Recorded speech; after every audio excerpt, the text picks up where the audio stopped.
So, as I was saying, we have done paper one, sections A and B, and that's reading and writing in that order. That's creative writing, your creative writing paper. And then your paper two is viewpoints and perspectives of the writer, or writer's viewpoints and perspectives. I think is the title that they put it in the order of those words. And we've done sections A and B on those as well, and you've obviously done sample questions for each. So what I would like to do today is I'd like you to take, I'm talking too quickly today, I'd like to take you through, sorry my printer's going off, I'd like to take you through some of the one of the model answers for one of the sections. So I'm just going to share my screen with you. There we go. And let me just increase that. There we go. So as you can see, it's English language. This is a creative writing paper. And I'm going to take you through some of the model answers for this. So here we go. I'm just going to take you through the question paper. Then we're going to go through the insert with the information, and then we're going to look at answering the questions. Okay, so, and this is the order I'd expect you to do it in your exam. Read through the question paper, then read through the insert, then go back to answering the questions. So you've read all the material before you start. So question paper first, as me changing when I shouldn't be. We've got a section A reading, as usual, 4 marks, 4 things you just need to list. So read again the first part of the source from lines 1 to 4. List 4 things about master from this part of the source. Okay, we know how to do that. Next bit gives you the extract, which is always lovely. Saves you going all the way back to the insert and flicking around bits of paper. Look at lines 5 to 15. And the question is, how does the writer use language here to describe? We know that's going to be the question. How does the writer use language here to describe? And then it'll fit in, it'll add in, it'll sort of finish the sentence with something that is about the paper. So in this case, in this particular paper, the description is on Ugwu's impression of the city. Okay. And obviously you need to include words and phrases, language features and techniques, and sentence forms. We know that. 8 marks. We don't need to do a plan, but we do need to do it in a similar format to our template that we use for the longer essay answers. Question 3, you now need to think about the whole of the source. We know that. Question 3 is about the whole source, not just a bit. So we've got to think about all of it. And this text is from the opening of a novel. We know this for this particular that won't always be the case. That is the case for this particular paper. How has the writer structured the text to interest you as a reader? So this section is going to be on structure or something similar, something very obvious, usually structure. So you could write about what the writer focuses your attention on at the beginning, how and why the writer changes as the source develops, and any other structural features that interest you. Okay. 8 marks again. Try not to get caught up in a huge long answer. You need a good hefty paragraph is enough, as long as you hit all of those things, and remember that you circle the keywords before you answer anything. On to question 4. Focus this part of your answer on the second part of the source from line 20 to the end. And this is going to be about whether you agree with something or something to do with your opinion. So a student said, from the moment he arrives at Master's compound, the writer portrays Ugwu's feelings of pure excitement, but by the end it seems that he may be very disappointed. To what extent do you agree? In your response, you could consider your own impressions of Ugwu's feelings, evaluate how the writer describes Ugwu's feelings by the end. Remember, it's how, not what. Okay, and this is something I was doing literally today with my year 10s. I did their assessment. The question is not evaluate what the writer describes Ugwu's feelings to be. He says evaluate, is the examiner, he or she, evaluate how the writer describes the feelings. Do they use adjectives? Do they use longer or shorter sentence structure? What techniques do they use? That's the how. So if ever they ask you how, they're asking you for language, structure, form.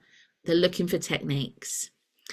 Support your response with references to the text. You know to put in some quotes there. This is one that you can do a plan for. So you do your table on here, one line down, one line across, 1, 2, 3, and PEE. Now, some people use different things. Some people use petal. That's what they do at my school. I personally keep it simple. It's not that I'm leaving anything out.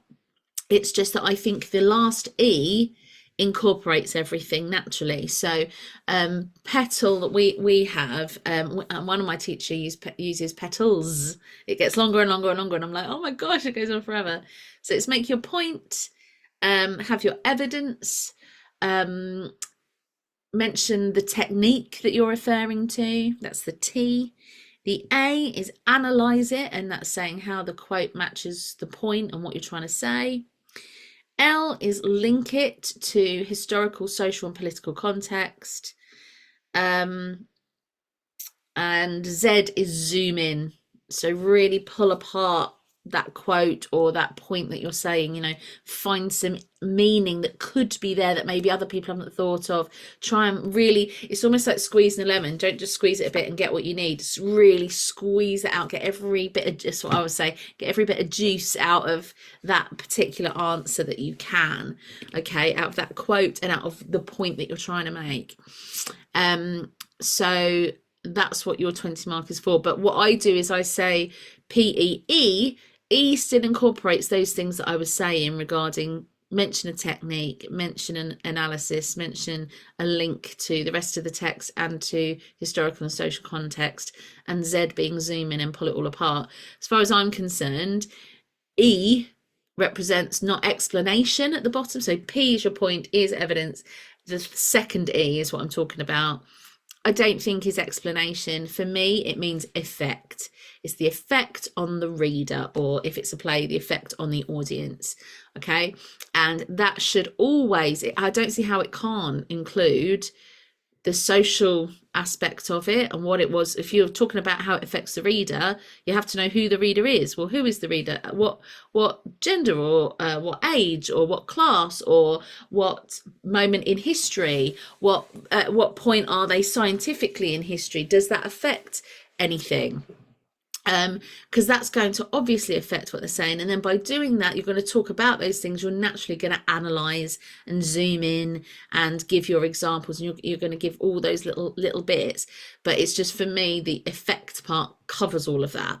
So if you find it easier to do that and do petals, that's PETALZ, you can, if that helps you break it down a bit more. But if you'd rather keep the plan simple and then trust yourself to expand on those things anyway, then do PEE. Okay. So that's how you will answer that question. And then section B, you're advised to spend 45 minutes on this section. A magazine has asked for contributions for their creative writing section. Either describe a place at sunset as suggested by this picture. A place at sunset is what they're asking for. Or write a story about a new beginning. Remember, the mark scheme is split into, the mark allocation is split into 5.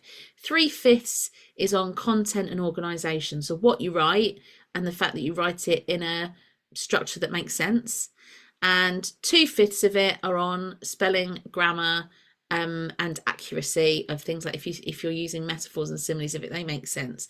Obviously, if you're talking about a sunset and then you start talking about, if you're talking about a sunset in the Sahara and then you start talking about something being as wet as rain, then obviously that's not quite accurate. It's not quite in line. You want to keep it on the theme. That's the whole paper. You're going to do, now that question is 40 marks. That's a huge, that's a quarter of your GCSE on that one question. But we know how to do that. Remember, that's when you go through, all you need to do is list 2 lots of things: the senses and your techniques. Okay. And those of you who do know it, you may know this, you may not. There's a great anagram, not anagram, that's not what I mean. What do I mean? can't think of the word for it now, it's gone out of my head, but when you have letters all the way down and you have each of them represent something. So there's da, forest, so D for direct address if it's there, or if not, alternative. A for alliteration, F for facts, O for opinions, R for rhetorical questions and repetition, E for exaggeration, but obviously we make sure we refer to it as hyperbole, spelled hyperbole. So that's E. S is statistics. T is the rule of three, or triplets, as you might prefer to call it. If you incorporate all of those things, you've got a cracking answer, but then it's up to you to be dramatic. Remember putting in those Lego Batman things. Black. Every great movie starts with a black screen. Yeah, short sentence, long sentence. Open it like that. You've got them straight away. You've pulled in the reader, and the examiner is going to love it. Okay, so you can do all of that just using those techniques. Bish bash bosh, all good. So now let's look at what the actual answers would be.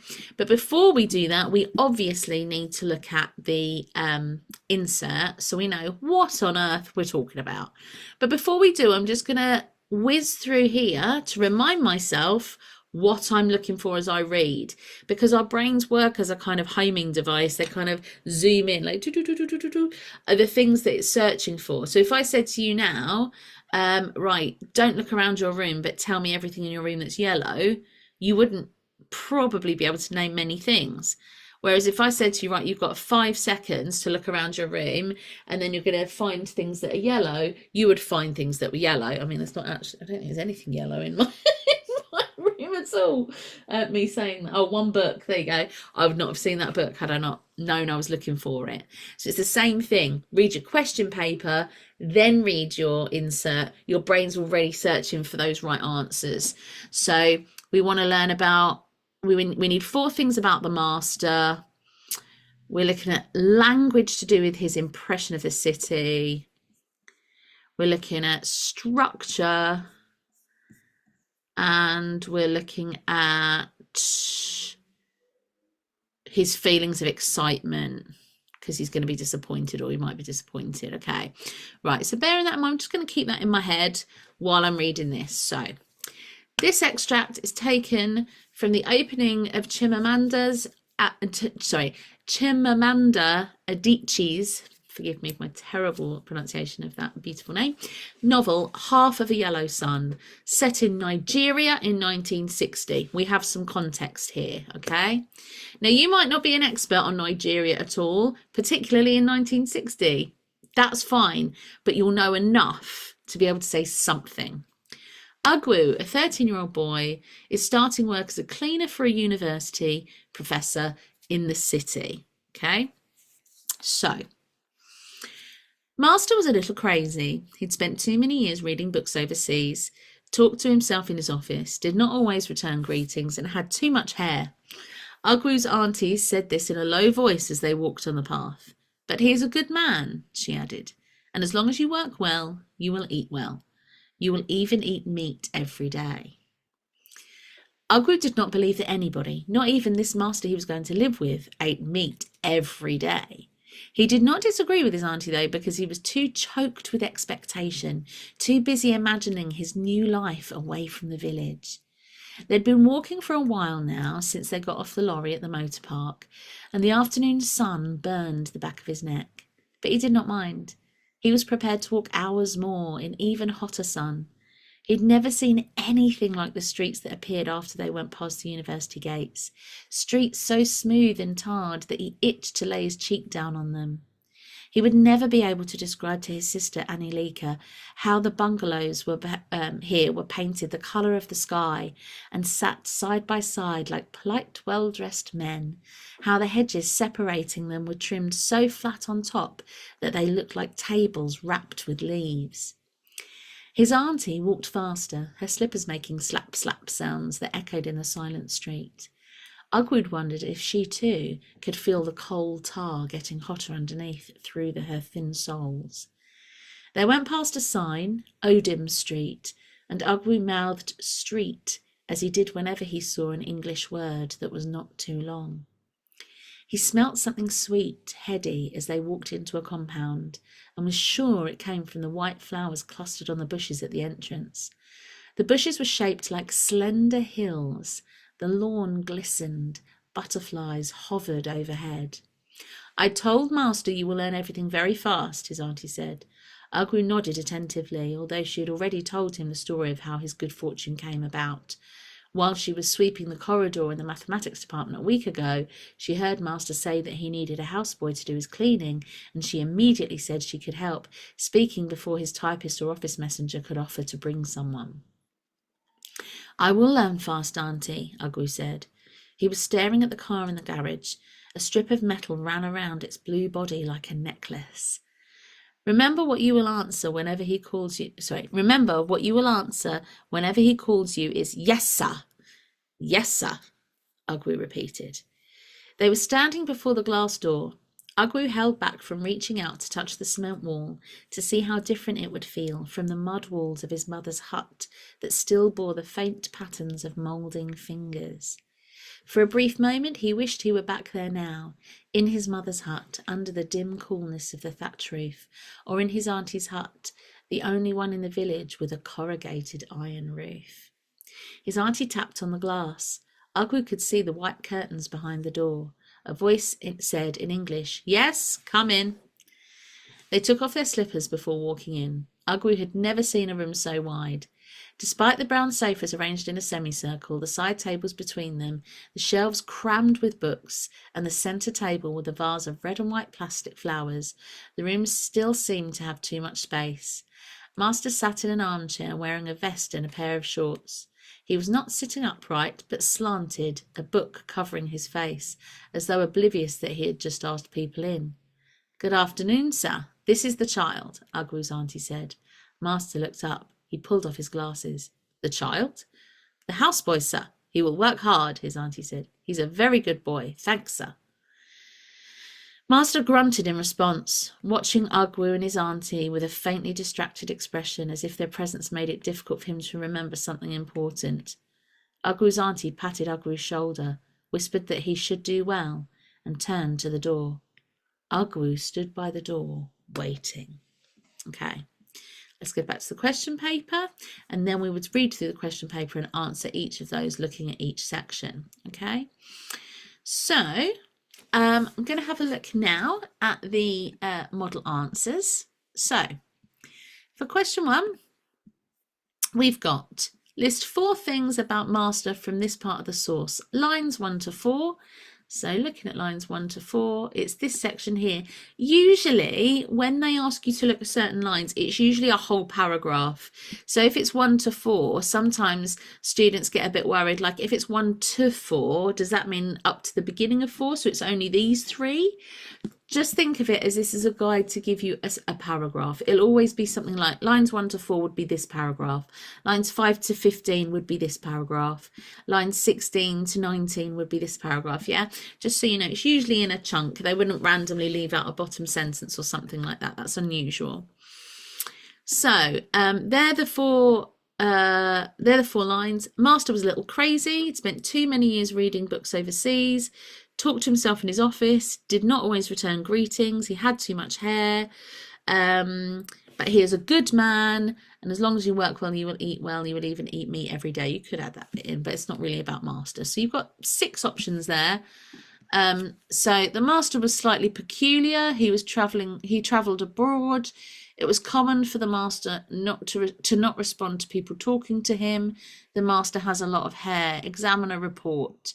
Evidence is selected directly from the text within the specified lines. Good, yes, it does. The points can be direct quotes or paraphrases from the text. So you can copy what they've said, or you can paraphrase, which obviously means reword it. This question assesses the first part of AO1, which is identify and interpret explicit and implicit information and ideas. Okay. Question 2, let's go back to question 2. Look in detail at this bit. Ugwu did not believe that anybody, not even his master, he was going to live with ate meat every day. He did not disagree with his auntie, though, because he was too choked with expectation, too busy imagining his new life away from the village. They'd been walking for a while now since they got off the lorry at the motor park, and the afternoon sun burned the back of his neck. But he did not mind. He was prepared to walk hours more in even hotter sun. He had never seen anything like the streets that appeared after they went past the university gates. Streets so smooth and tarred that he itched to lay his cheek down on them. He would never be able to describe to his sister Anyalika how the bungalows were painted the colour of sky and sat side by side like polite, well-dressed men, how the hedges separated them were trimmed so flat on top that they looked like tables wrapped in leaves. How does the writer use language here? So think of Da Forest or any other language techniques that you know.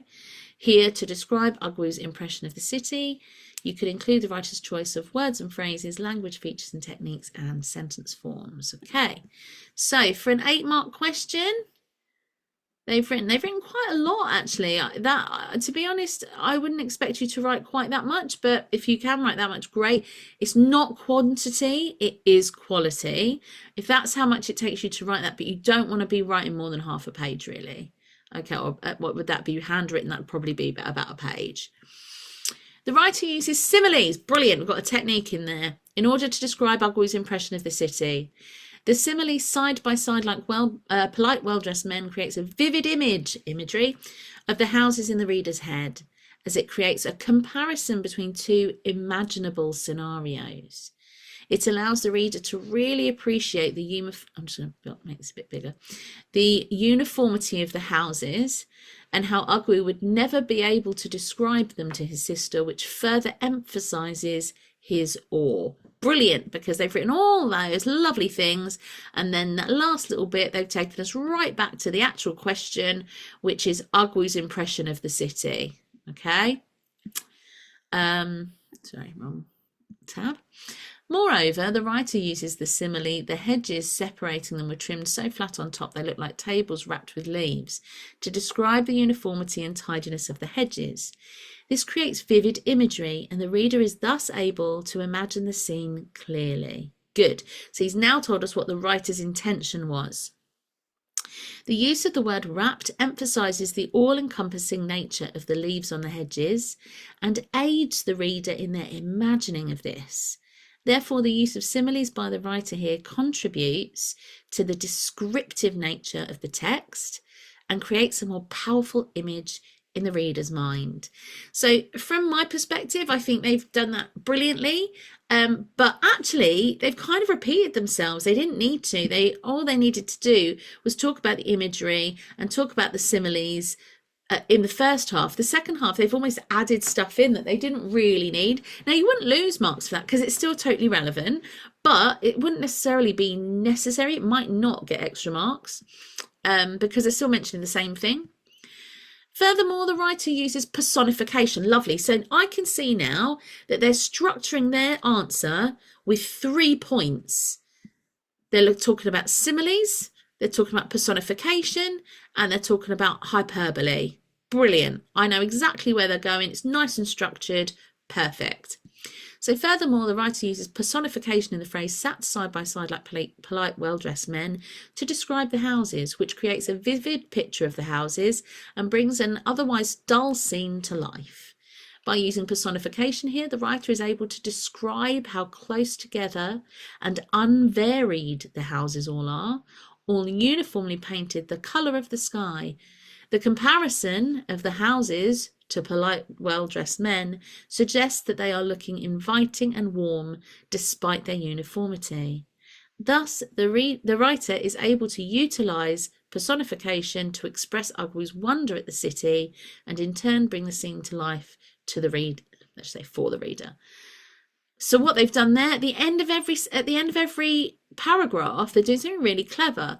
They're kind of summarising how they're using the similes. They're saying they use similes, they're identifying where they are, they give examples, and then they're kind of summarising why the author is doing that. Okay, so taking us right back to the answer to the actual question. Yeah, and then they do that again here. So they've got, therefore, the use of similes by the writer here contributes to the descriptive nature of the text. They're saying what the similes are doing, how he's used similes to do that, and creates a more powerful image in the reader's mind. This one, the writer is able to utilize personification to express Ogwu's wonder at the city, and in turn, so that's the answer to the question, isn't it? And in turn, bring the scene to life for the reader. Okay, because remember, someone who's a writer is not just trying to show off their techniques, they're trying to hook the reader, make them love it. They want them to enjoy reading the book. That's the whole point of writing, I believe. And hopefully buy more books from them. Additionally, so now we're on the third one. Additionally, the writer uses hyperbole in the phrase streets so smooth and tarred that he itched to lay his cheek down on them. The hyperbole here emphasises how in awe Ogwu is of the city and the streets, and how it is nothing like he's ever experienced before.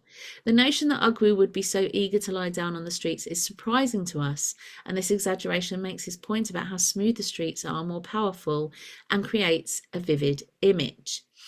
The only thing I would have against this answer, not so much against, but it could be better, is that it hasn't mentioned the fact that this is related to his class. Okay, so there's not much context. In fact, I don't think there's any context here other than he's never experienced it before, we're presuming. But the fact that there's that talk about the huts and all that kind of thing, we know that he's gone from hand built, because you can see the fingerprints on the molding of the mud in the huts, hand-built mud huts where only one person in the village has a corrugated roof, that's corrugated is that kind of roof, to a place where they're all built brick houses, painted, they're uniform, so it gives that impression of things being very beautiful and very manufactured, which gives the impression of money.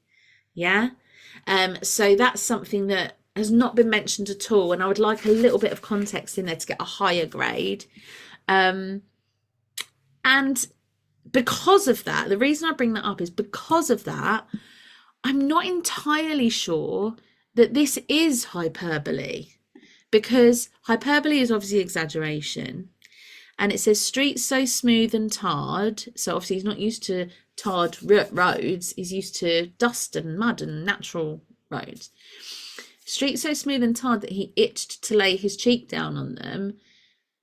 That might not be an exaggeration. He might be like, oh my god, I just want to I want to feel how smooth it is. Yeah, because he's not felt anything so manufactured before, so much money in a town, when he lives in a little village that's made of mud huts.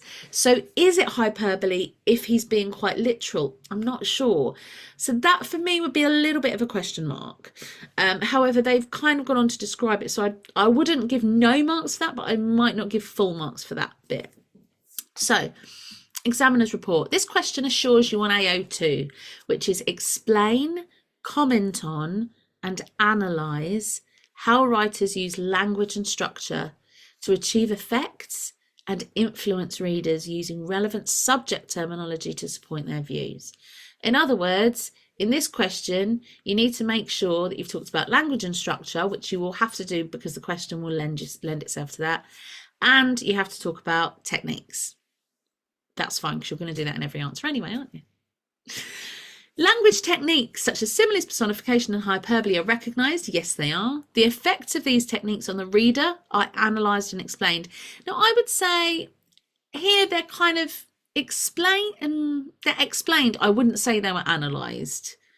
They haven't said, for example, thus the reader is able to utilise personification to express Ogwu's wonder at the city and in turn bring the scene to life to the reader.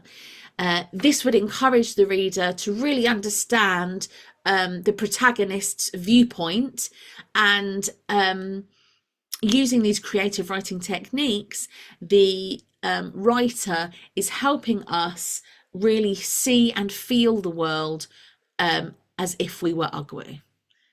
Yeah, it's slightly different. It's a little bit more analysis. Like it's almost like sitting back. Remember what I always say with creative writing, it's like Google Earth. Yeah.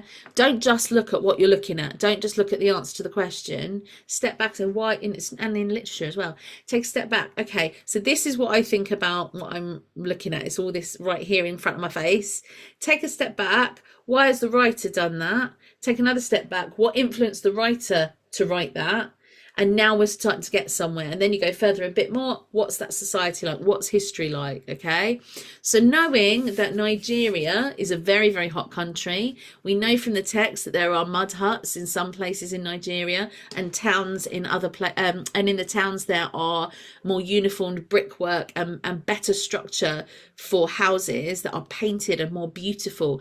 Aesthetically, there's definitely a better way of life apparently, or in Agwu's eyes anyway, and so things like that, they haven't mentioned that at all, and I would love to have heard a bit more of that, more of the analysis of why the writer has used those techniques. Detailed evidence in the forms of quotes selected from the text. Yes, they've done that loads, which is great. Again, could be better if they'd embedded the quotes. And just a little reminder for those of you who are unsure, he does embed the quote somewhere. He did, I think he did one. Here. All uniformly painted the colour of the sky. So this one here, he's embedded the quote in there. So embedding means if you took away the speech marks, you would read the sentence, and unless you knew the quote, you wouldn't be able to identify where the quote is. Okay, so here, furthermore, the writer uses personification in the phrase sat side by side. Yeah, so there might be occasions where you can't, or it's not appropriate to embed the quote, and you might need to say in the phrase or using the metaphor, blah blah blah. But wherever possible, embed those quotes if you can. Points are fully expanded and linked back to the question. I would say the point they make, they do expand. They, like I said just now, they could do with a little bit more analysis. This wouldn't be a top mark answer, but it would certainly be a high middle, I would say. The points are fully expanded to, well, mostly fully expanded and link back to the question. So just that little sentence at the end of each one just makes me go bing right the way back to the question. Oh, that's why you're talking about that, which is great. Okay, and as an examiner, it's, remember what I was saying to you, it's almost like signposting saying, hello examiner, this is what I'm writing, this is the bit you're marking me on, and here it is. Yeah, so putting that at the end of every little paragraph, of just linking it back to the question, is a really great way of reminding the examiner not only of what the question is, but the fact that you know what it is, and that's why you've written what you have. Question 3. Right. You now need to think about the whole of the source. This text is from the opening of a novel. How has the writer structured the text to interest you as a reader? You could write about what the writer focuses your attention on at the beginning of the source, how and why the writer changes this focus as the source develops, any other structural features that interest you. Okay. Let's have a look at this. So again, quite a big answer, 3 paragraphs. But actually, those 3 paragraphs, again, I'm sure, having seen this particular person's answer, going back, I know that each paragraph is going to be sufficient and has got a lot of juice in there. I would say that obviously the first one was slightly repetitive. Not a lot, it just repeated 2 points and it's points twice. You just don't need to do that. But let's have a look at this, because I now know how that person writes. I can sort of have a look at how he's going. So he or she. One way in which the writer has structured the text to interest the reader is the use of short sentences with the effect of building tension. Fantastic. So what they're doing there is exactly what I teach you to do in all of your answers. As soon as you start answering a question, answer the question in 1 sentence. Tell me how you're going to do it and what you're going to do. Okay. Now, what they're doing here is they split it into 3 paragraphs, and each paragraph is focusing on one particular structural element that it's going to discuss, but it's just reminded us of the question again. Yes, they've reworded the question, inserting the part of structure they're going to talk about. Brilliant. Makes it nice and easy for me as an examiner. Love them already. One way in which the writer has structured the text to interest the reader is the use of short sentences, but they haven't stopped there, which you could. But they've said why, what's the effect, with the effect of building tension. Fantastic. I'm so happy as an examiner. Tick, tick, tick, tick, tick. As Ogwu and his auntie are entering the master's compound, the writer uses short sentences such as the lawn glistened and butterflies hovered overhead in order to create tension within the narrative. Ogwu's previous state has been one of awe whilst journeying to the compound. However, at this point, the short sentences in the structure of the text imply nervousness and apprehension at what might be in wait. Thus, the use of short sentences contribute to a change in pace in the narrative and allow the writer to convey tension. So they've added in a little bit there as well. So they've not just summarised what they've said, they've added in change of pace. Oh, I absolutely love them. That is such a lovely model paragraph. Really happy with that. I know what they're trying to tell me. They're being really clear. They've got evidence in there. Absolutely fantastic. I think they probably could have embedded these. So as Ogwu and his auntie are entering the master's compound, then you could just put the lawn glistened and butterflies hovered overhead. And have a full stop there. These descriptions with a combination of short sentences, and then they could go on to say, create tension within the narrative. Ogwu's previous, do you see what I mean? So just, you could have embedded, she could have embedded those. In addition, another structural element of the text which contributes to the reader's interest, going right back to the question now, is the use of temporal references. I'm thinking, oh, that's a bit of a fancy one, not one that's mentioned very often. So, in addition, another structural element of the text which contributes to the reader's interest is the use of temporal references. They don't say to the effect of, though. They kind of go into the next sentence, but here they straight away put with the effect of building tension. Would have been a really nice continuation of their writing style to have put with the effect of building tension, but they don't want to repeat themselves. So I see why they've done that, and I'm thinking, oh, actually, they've been a bit clever there. When the narrative is building tension, as Ogwu and his auntie are entering the master's compound, the focus shifts through the use of temporal reference a week ago. Okay, so it's talking about timing, okay? This allows the writer to shift the reader's focus to a scenario from a week ago. Here, he's talking about the temporal references as in the time references of when it's happening, okay?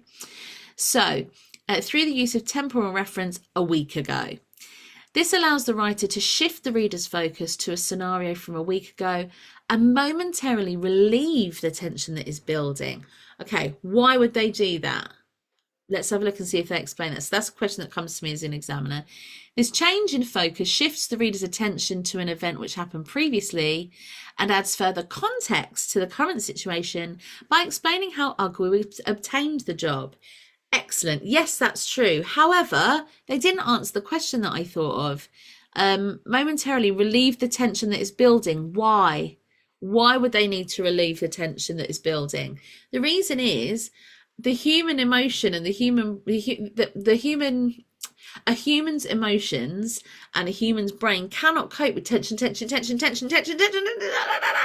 Yeah, we need to build it up and drop it away and build it up and drop it away. It leaves them wanting more, okay? It allows you to then build tension again a little bit later. So yes, it's informative and it's giving us context, which is brilliant. But if you're going to say something like this, where at the moment it does something, you're saying it does this, you have to say why. Why wouldn't you? That's an extra mark. A further structural feature of the text is a sustained perspective, which is used consciously by the writer to invoke the reader's interest. They've just used a different way of rewording the question, which is brilliant. They've done that at the first sentence of every paragraph. The perspective of the main character, Ogwu, is sustained throughout, and thus we view the story through his eyes.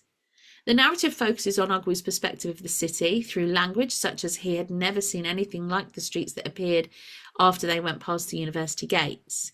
Through this technique, the reader is able to build a rapport with Ogwu, and thus when the tension builds as he enters the master's compound, we share his feelings of unease. Structuring the narrative in this way allows the reader to follow Ogwu's journey alongside him, thus allowing the reader to feel a sense of closeness to Ogwu. Yes, we can relate to him and we start to feel for him and we start to have empathy for him, and therefore we're invested in what happens to him. Okay, and that's what's so important. The writer makes us invested in the character because we're seeing things through his eyes from his sustained perspective, from the writer's sustained perspective of using Ogwu.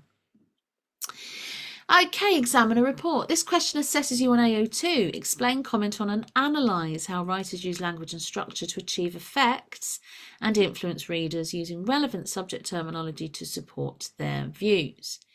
The answer shows a perceptive understanding of structural features. I totally agree. They brought up things regarding structural features that are not usual, which is lovely as an examiner to see something a bit different when you're writing 5 million papers. Is like, oh, that's nice and refreshing, and that's what we want to do. Give the examiner a great day.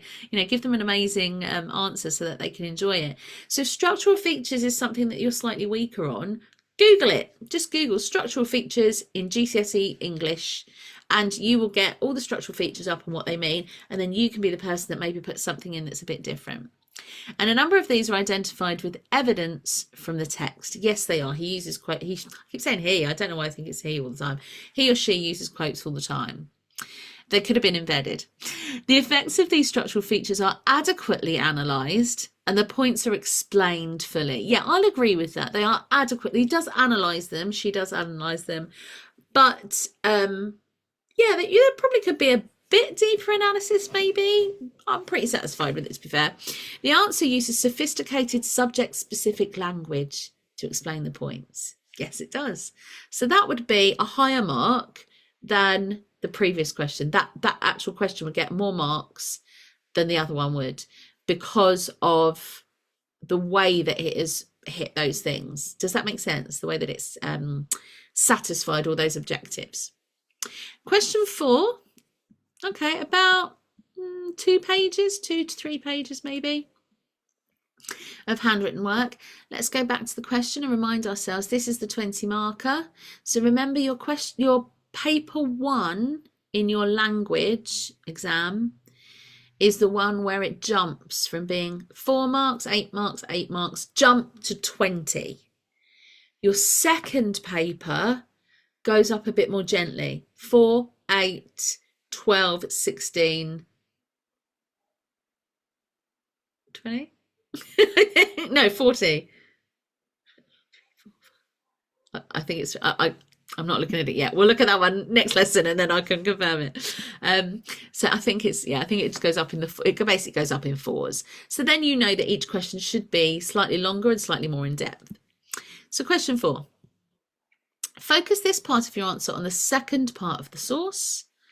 A student said from the moment he arrives at Master's compound, the writer portrays Ogwu's feelings of pure excitement, but by the end it seems that he may be very, very disappointed. To what extent do you agree? Not do you agree or do you not agree? To what extent do you agree? Consider your own impressions of Ogwu's feelings. Evaluate how the writer describes Ogwu's feelings by the end. Remember, that's a how. And support your response with reference to the text. So I would always just put this one, swap these bottom 2 around, and that's basically our structure, which is great. And this one's a 20 marker. That's right. So the other paper, sorry, it is a 12 marker and a 16 marker rather than an 8 marker and a 20 marker in the last 2 questions of section A. Okay. I don't know why I thought there was 5 questions. I was like, I'm sure there's not 5 questions. Anyway, brain on overload. So let's look at this question. We're going to circle the keywords. A student said, from the moment he arrives, so from the moment he arrives at the Master's compound, we're going to put Master's compound, the writer portrays Ogwu's feelings of pure excitement, but by the end, it seems that he may be very disappointed. So I'm going to circle those keywords just to make me really focus on what it's saying.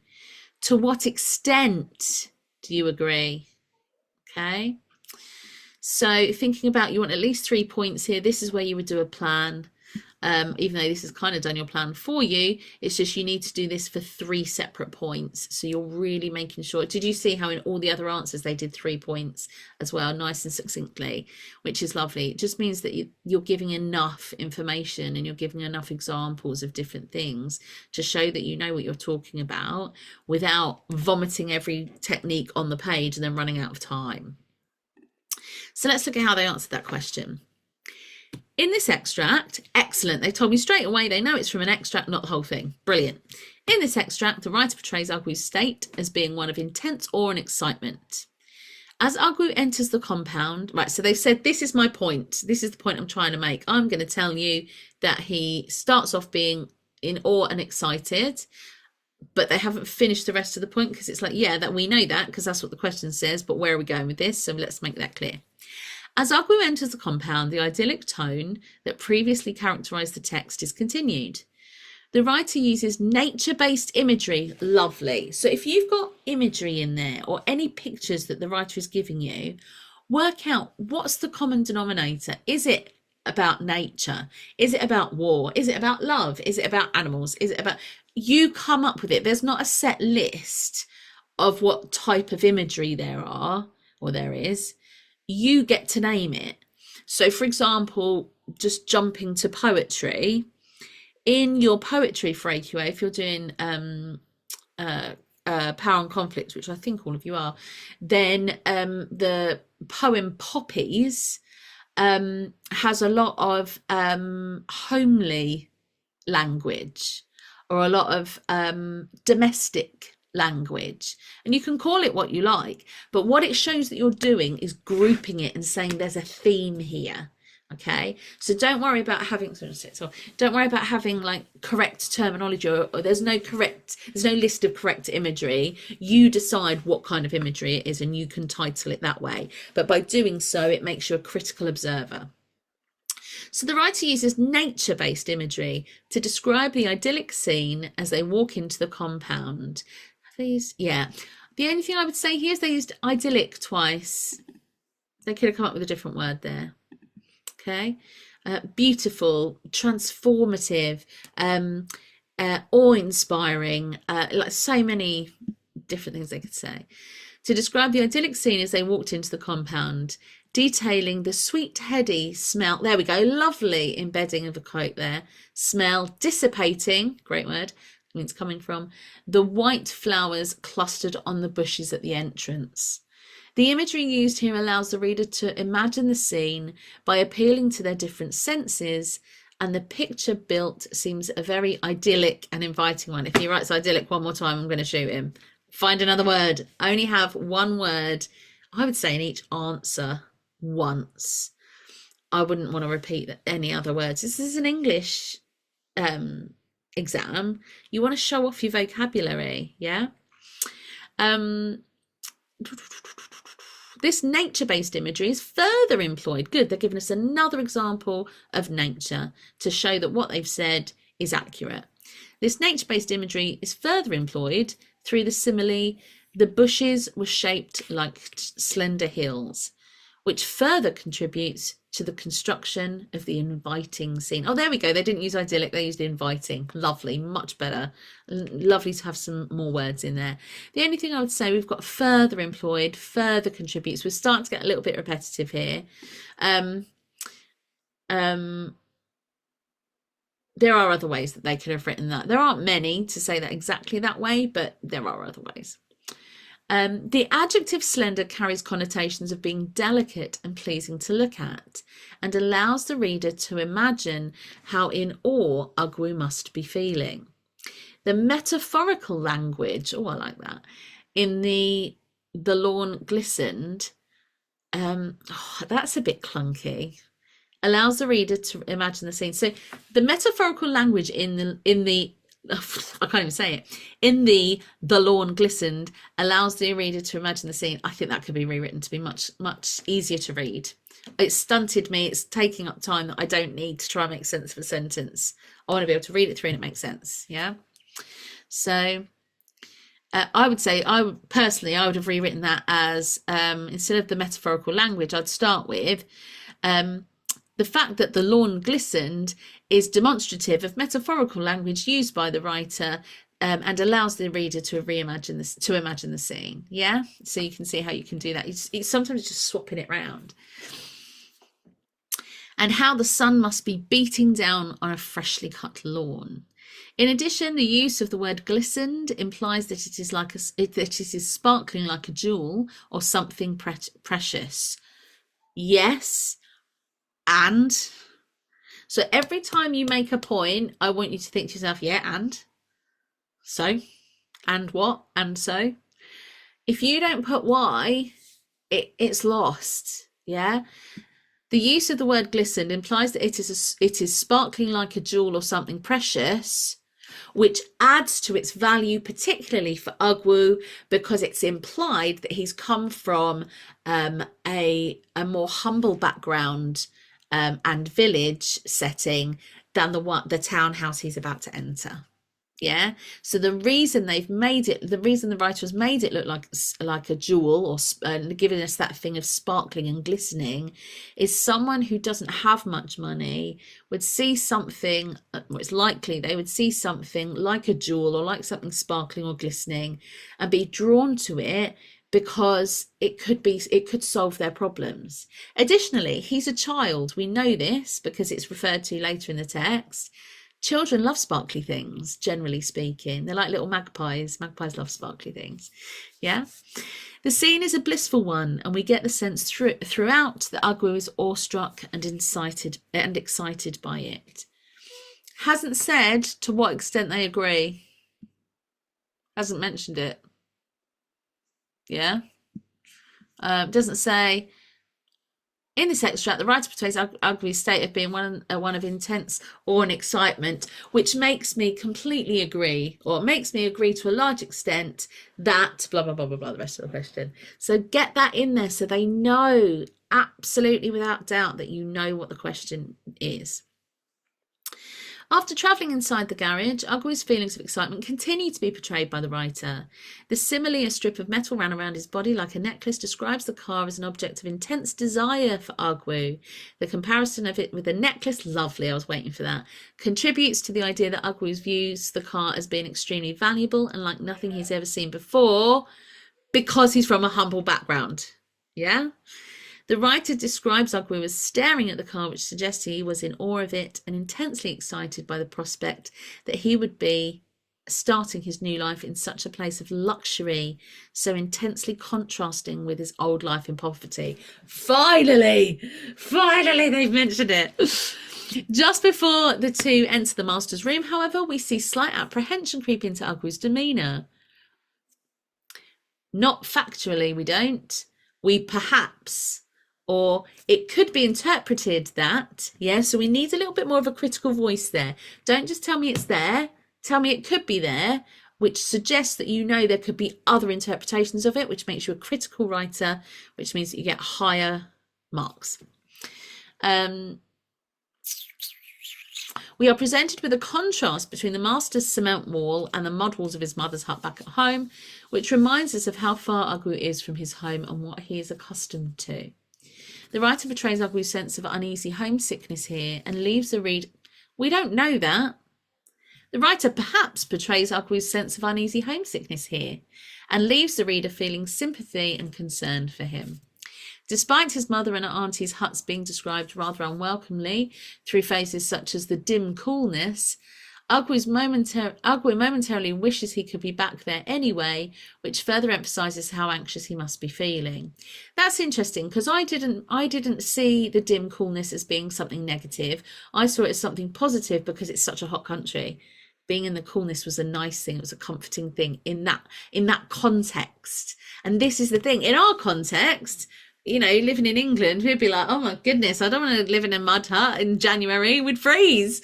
Whereas in Nigeria, the sun's beating down, it's so hot. Yeah, so we want to make sure that we're looking at things in context. So I would say, actually, with a little bit of context there, I would say that the reason he wants to be back there is because the heat is, I would say perhaps it's not the coolness that's the negative, it's the overwhelming heat. When we're hot, we get frustrated, we get worried, we get flustered, we want to get away from it. So actually perhaps it's the intense heat that contributes to his feelings of anxiety, rather than him feeling so anxious that he even wants to be back somewhere that's cool. That said, if he'd rephrased that, or she'd rephrased that slightly, I would have bought it. So if they'd said, it could be suggested that his mother and auntie's huts are described rather unwelcomingly because of the use of phrases such as dim coolness, where coolness is usually associated with an emotional lack or a lack of love. Therefore, when Ugwy momentarily wishes he could be back there anyway, this further emphasises how anxious he must be feeling. So do you see how if you can be tentative about it, you can be suggestive rather than this is fact, this is how it is? Unless you've sat down with the writer and had that conversation with them, which I very much doubt any of you will do or would be expected to, then you need to be able to say, well, it could be this, or it could be that. If you have more than one suggestion, bring it in. Yeah, because you might say it could be suggested that the dim coolness is something that's negative and shows that he's maybe not loved very much there and is somewhere he doesn't want to be. However, it could be that dim coolness is something he wants to be in and the heat is showing the aggravation. Either way, this shows his current anxiety. Yeah, so you're offering two options there, which shows that you're being critical and objective. Ooh, I've got a minute. I might run over a few minutes, guys. Sorry. Once Ugwy and his auntie enter the master's room, the writer uses descriptive language with more negative connotations when compared to the language used to describe the entrance. The writer describes the plastic flowers in a vase in the room, creating a direct juxtaposition to the sweet, real white flowers growing on the bushes outside. Lovely. In order to convey Ugwy's growing disappointment to the reader. Additionally, Ugwy's impression of the room is that it had too much space, sounding more disappointed than the awestruck state he'd been in before. So the reason they've used the word disappointed is because that's what's in the question, which is good. I would want to add in there, it's not just that he's disappointed. Perhaps, what is that disappointment? Why is he disappointed there's so much space? Is it because he feels like if he had that space, he would use it more effectively because he's not used to having it? Again, it's linking back to the social context of the fact that he is not used to having such luxury, the luxury of space. Obviously, if it's a home-built, hand-built hut, they're not going to build a massive townhouse for every single person. It'd be exhausting and in the heat. This contrasts to earlier in the passage where he seemed in awe of the vast city, not being able to get enough of his endless treasures. At the end of the passage, our impression of the master through Ugwy's eyes does not live up to the impression the reader has so far been given. The writer's use of language implies that the master is rude and obnoxious, and the use of the verb grunted indicates to the reader that he is uninterested and distracted. Furthermore, the description of the master sitting in his chair in a slanted fashion carries the connotation that he is lazy and does not care to greet his guests in a professional manner. The reader gets the sense that Ugwy is taken aback and unimpressed by this, contributing to his disappointed feeling and increasing the reader's feelings of sympathy towards him. Overall, I would agree with the statement, as throughout the text, the writer creates the impression that Ugwy's sense of excitement is fading into one of disappointment and apprehension at what his new life might entail.